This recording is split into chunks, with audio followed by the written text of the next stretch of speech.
J'entends souvent mieux vaut être berger que mouton. Si tu compares le savoir-faire du berger sur des humains, c'est chelou. Quel est le rapport entre l'attitude des moutons et celui des humains? J'admets que la comparaison, moi, je l'aime pas trop. Même si certains se complaisent à dire qu'il n'y a aucune différence en fait entre les deux.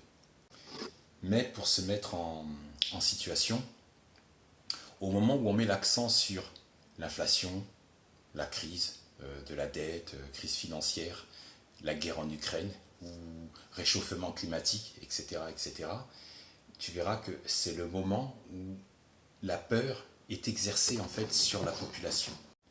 Il n'y a pas de meilleur moment pour imposer ce qu'ils veulent.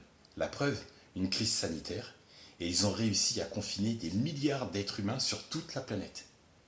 Des êtres humains cloisonnés comme des animaux.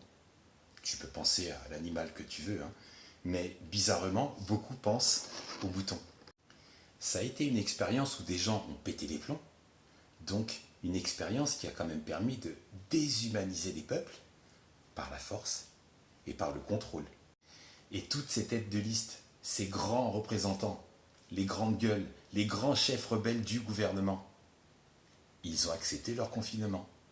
Et là, certains se disent, on va faire comment? Et la question pour s'arracher à ce piège à boutons et aux autres pièges dégueulasses qu'ils nous concoctent, est-ce que la réponse serait par un réveil collectif?